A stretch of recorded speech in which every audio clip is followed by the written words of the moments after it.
The music begins and the host must speak. After Strahan's departure, Kelly once again faced the uncertainty of working with temporary co-hosts. She had already survived this process after Regis left, but repeating it meant enduring another period of instability. Every guest appearance became an unofficial audition. Every interaction was examined by viewers, executives, and entertainment reporters. Kelly had to create instant chemistry, while knowing that the decision about her next partner would affect the daily atmosphere of her workplace for years. Ryan Seacrest eventually became her permanent co-host in 2017. On the surface, the choice brought stability. Seacrest was experienced, polished, and accustomed to live broadcasting. Their professional partnership lasted several years and gave the show another successful chapter.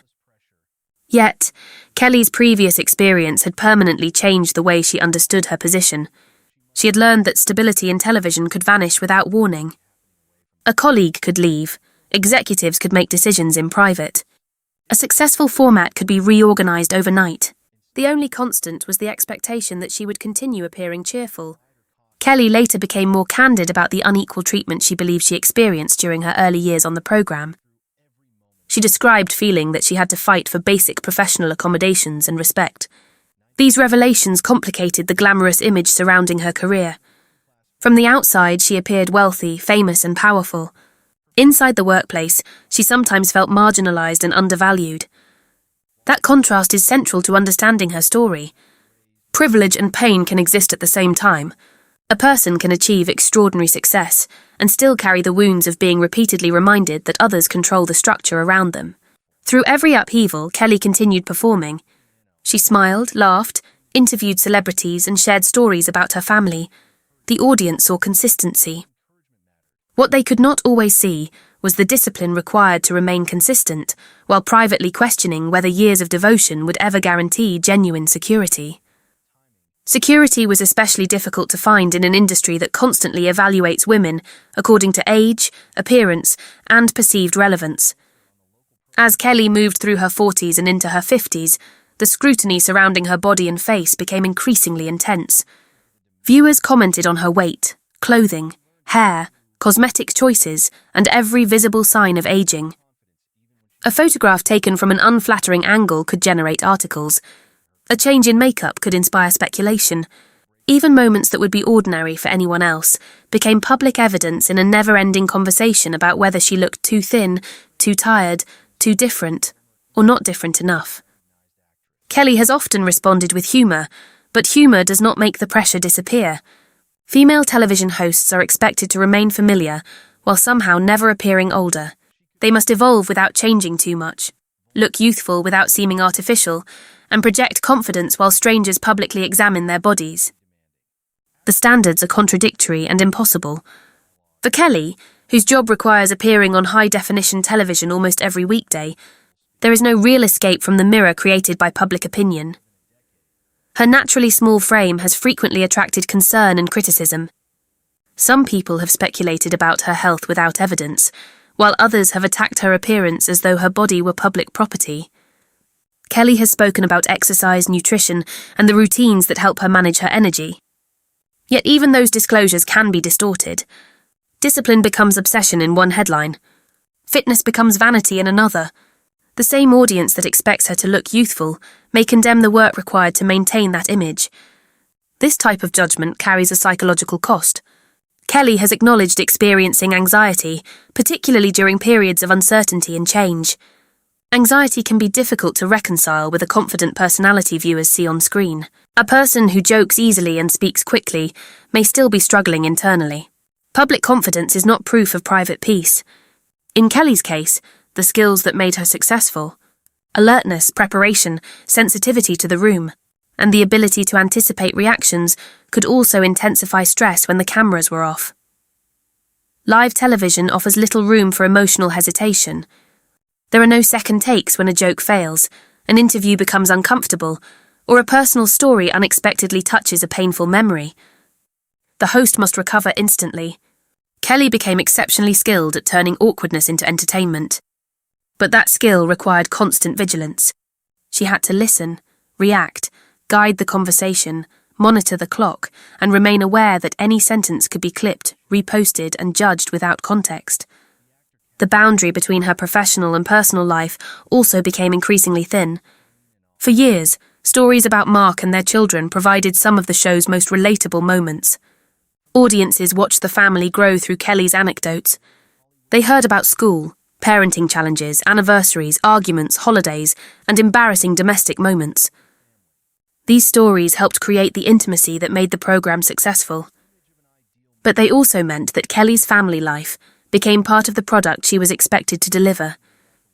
As her children became adults and left home, Kelly entered an emotionally complicated stage familiar to many parents. The household that had once been defined by noise, schedules, school obligations, and constant responsibility gradually became quieter. She had spent years balancing an intense career with motherhood. Then, almost suddenly, the daily role changed. Her children still needed her, but differently. The practical demands faded, leaving space for reflection and loss. The emptiness transition can be both liberating and painful. Parents may feel proud that their children have become independent, while grieving the version of family life that will never return. For Kelly, this transition unfolded publicly. She discussed her emotions on television, often making jokes about missing the children or adjusting to a quieter home. Beneath the humour was a universal sadness, the realisation that some of life's most exhausting years were also among its most precious, and that their ending could not be reversed. Her marriage also entered a new phase. Without children at the centre of the household, Kelly and Mark had to rediscover their identity as a couple. Their relationship had survived demanding schedules, geographical separation, career changes, and the pressures of raising a family in public. But longevity does not eliminate vulnerability. It requires continuous adaptation. Kelly has been honest that marriage is not a permanent state of effortless romance. It is a partnership tested by ordinary frustrations as well as extraordinary circumstances. When Mark Consuelos joined her as the permanent co-host of Leave in 2023, their private and professional worlds became more closely connected than ever. The decision offered obvious comfort. Kelly was no longer building chemistry with a stranger or wondering whether a colleague might leave without warning. She was working beside the person who knew her most intimately. Yet this arrangement also created new pressure. Their marriage was now displayed every morning, where affection, disagreement, teasing, and tension could be analysed by millions. For Kelly, there was no longer a clear boundary between home and work. Her husband was her co-host. Their marriage was part of the show's identity, and their personal stories remained valuable content. What appeared to be the ultimate professional security also carried a quiet risk. When every important part of life becomes part of the performance, it becomes difficult to know where the public role ends and the private self begins. That blurred boundary became one of the defining challenges of Kelly Ripa's later career. For years, she had protected the illusion that viewers were being invited into her life while still carefully controlling how much they could truly see. The stories were personal but edited. The emotions were real but delivered with timing. The marriage was authentic, but presented within the rhythm of television. Once Mark became her daily co-host. However, the distance between the private relationship and the public performance narrowed dramatically. Every affectionate glance could be celebrated. Every disagreement could be exaggerated. Every joke could be interpreted as evidence of something deeper. The same chemistry that made them appealing also meant that millions of people felt entitled to evaluate their marriage. Kelly often appeared comfortable with this arrangement because she and Mark had spent decades learning how to communicate. They understood each other's humour, habits, and sensitivities. Yet familiarity can make live television unpredictable. A spouse knows exactly which story will embarrass the other person, which memory remains painful, and which joke might go too far. What is harmless at home can feel different under studio lights. Kelly had to navigate not only the responsibilities of a host, but also the emotional complexity of being a wife in front of an audience. The situation created an unusual form of vulnerability. Most people can leave an argument at home and enter a separate workplace. Kelly and Mark did not always have that luxury. If tension existed before the show, they still had to sit beside one another, smile, and maintain an entertaining rhythm. If a disagreement emerged during a broadcast, there was no private space in which to resolve it. Viewers became witnesses even when they did not. At 55, Kelly Ripa remains one of the most recognizable faces on American daytime television. For millions of viewers, she is the woman who appears each morning with effortless energy, quick humor, and a smile that seems capable of surviving anything. She has spent decades making strangers feel as though they are sitting across the kitchen table from an old friend. Yet behind that polished image lies a far more complicated story. One shaped by relentless pressure, private insecurity, painful professional upheaval, and the exhausting expectation that she must always be cheerful, no matter what may be happening away from the cameras. Her life is not tragic in the conventional sense. It is not defined by one catastrophic event. Instead, the heartbreak of Kelly Ripa's journey can be found in the quieter cost of being watched, judged, replaced, underestimated, and required to keep performing through every moment of uncertainty. Kelly Maria Ripa was born on October 2, 1970 in Stratford, New Jersey, and grew up in a working-class family, far removed from the glamorous world she would later enter. Her father worked as a bus driver, and later became involved in local government while her mother was a homemaker. Kelly was not raised with industry connections, inherited wealth, or a guaranteed path into entertainment. She was simply a young girl with ambition, discipline, and a growing desire to perform. She studied ballet, played piano, and eventually attended Eastern Regional High School, where a drama teacher encouraged her to pursue acting. That encouragement mattered. In an industry where countless talented people never receive a meaningful opportunity, Kelly's early path depended on the rare combination of preparation, timing, and someone recognizing her potential before the rest of the world did. Her first steps into television were modest. She appeared as a dancer on the local program Dancing on Air, which later became Dance Party USA. It was not prestigious work, but it introduced her to the demands of appearing on camera. She learned how to move, smile, react quickly, and project confidence even when she may not have felt it. Those skills would eventually become central to her career. Kelly's greatest professional breakthrough came in 1990, when she was cast as Hayley Vaughan on the long-running soap opera All My Children. The role transformed her from an aspiring performer into a nationally recognized actress. Hayley was rebellious, complicated, and emotionally volatile, giving Kelly the opportunity to demonstrate that she possessed more than a bright personality. She could portray pain, anger, vulnerability, and resilience. The schedule of a daytime soap opera was famously demanding.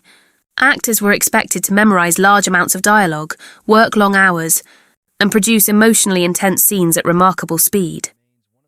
Kelly remained on All My Children for more than a decade, building a loyal audience and earning industry recognition. It was also on the set of the show that she met Mark Consuelos, the actor cast as Mateo Santos. Their chemistry was immediate, both on screen and off.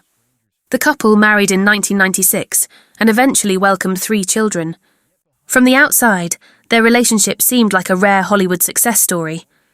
2 attractive young performers meeting at work, falling in love, building a family, and remaining together despite the pressure of fame. But the image of an ideal marriage can itself become another burden. Kelly and Mark have often spoken openly about the work required to sustain their relationship, especially while raising children and pursuing demanding careers. Their marriage became part of Kelly's public identity, which meant that ordinary disagreements or private difficulties could easily become material for headlines. Fame does not allow couples to struggle quietly. Every expression, absence, comment, or joke can be interpreted as evidence of conflict. For Kelly, the challenge was not merely preserving her marriage. It was preserving it while millions of people believed they already understood it. In 2001, Kelly entered a new chapter when she joined Regis Philbin as co-host of Live with Regis and Kelly. It was a remarkable opportunity, but also an intimidating one. Regis was already a television institution. The program had an established audience, rhythm, and identity. Kelly was replacing Kathy Lee Gifford, a beloved host who had occupied the chair for years. She therefore faced immediate comparison and scrutiny. Viewers analysed her voice, appearance, humour, and chemistry with Regis. Critics questioned whether a soap actress had the experience to carry a live morning programme.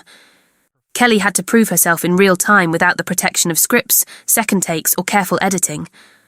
She succeeded because she understood the strange intimacy of daytime television. She was conversational without appearing careless, energetic without seeming artificial, and candid without completely surrendering her privacy. She shared stories about marriage, motherhood, embarrassing moments, and the chaos of everyday life. Her willingness to laugh at herself made her relatable, yet this relatability required constant emotional labour. Every weekday morning, Kelly had to walk onto a brightly lit set and offer viewers warmth, amusement, and reassurance. She had to be present even when she was exhausted. She had to be funny even when she was anxious. She had to maintain chemistry with co-hosts while navigating complicated relationships behind the scenes. Over time, Kelly became more than Regis Philbin's younger co-host. She became essential to the programme's identity, but professional success did not always bring the respect or security she might have expected. Some of the most painful moments of her career would emerge not from public failure, but from decisions made behind closed doors. Decisions that reminded her that even after years of loyalty, raiding success, and hard work, she could still be treated as though her voice did not matter. Behind the morning laughter, a deeper struggle was beginning, and Kelly Ripa would soon discover that becoming indispensable did not necessarily mean becoming protected. That painful lesson became impossible to ignore as the programme entered one of the most turbulent periods in its history. After Regis Philbin left the show in 2011, Kelly suddenly found herself carrying enormous responsibility. The programme had been built around a legendary broadcaster whose personality had defined its tone for decades. His departure created uncertainty, and Kelly was expected to provide stability, while producers searched for a permanent replacement. For months, she worked alongside a rotating series of guest hosts, adapting to different personalities, energies, and styles, while maintaining the illusion that everything was effortless. The audience saw laughter and spontaneity behind the scenes. However, Kelly was helping hold together a valuable television franchise during a moment when its future was far from guaranteed. In 2012, Michael Strahan was selected as her permanent co-host. Their pairing quickly became successful. The ratings were strong, their chemistry appeared natural, and the show entered another popular era. To viewers, Kelly and Michael looked like close friends. They joked, teased one another, and shared personal stories with an ease that suggested genuine trust. But television chemistry can hide complicated professional dynamics. A morning show depends on the appearance of intimacy, and audiences often assume that what they see on camera reflects the entire relationship. In reality, co-hosts are also colleagues working within a corporate structure where contracts, management decisions, and career ambitions can create tension. The most public example came in 2016, when it was announced that Michael Strahan would leave to join Good Morning America. The departure itself was not necessarily unusual. Television personalities change jobs, and major networks frequently move talent between programs. What deeply upset Kelly was the way she learned about the decision. According to her later accounts, she was informed shortly before the news became public. Despite being the show's longtime host and central figure, after 15 years of loyalty to the programme, she felt excluded from a decision that directly affected her work, her reputation, and the future of the show. Kelly did not appear on the programme for several days following the announcement. Her absence immediately generated headlines. Some critics accused her of behaving emotionally or unprofessionally. Others treated the conflict as entertainment, reducing a serious workplace dispute to celebrity drama. When Kelly returned, she addressed the situation carefully, speaking about communication, consideration, and respect in the workplace. Her words were controlled, but the hurt behind them was obvious. The incident exposed a painful contradiction in her career. She was valuable enough to carry a nationally syndicated programme, but apparently not important enough to be included in major conversations about its direction. For many working women, her experience felt familiar. Success does not always protect someone from being dismissed. Longevity does not automatically produce authority. A person may become the public face of an institution while still being denied influence behind the scenes. Kelly had spent years arriving early, performing live, protecting the programme through transitions, and building relationships with viewers. Yet, one of the most consequential decisions involving her professional life had been made without her meaningful participation. The emotional impact was made worse by the public reaction. Kelly was expected to return quickly, smile beside her departing colleague, and prevent the audience from feeling uncomfortable. She had to manage her own disappointment while protecting the network, the show, and the people who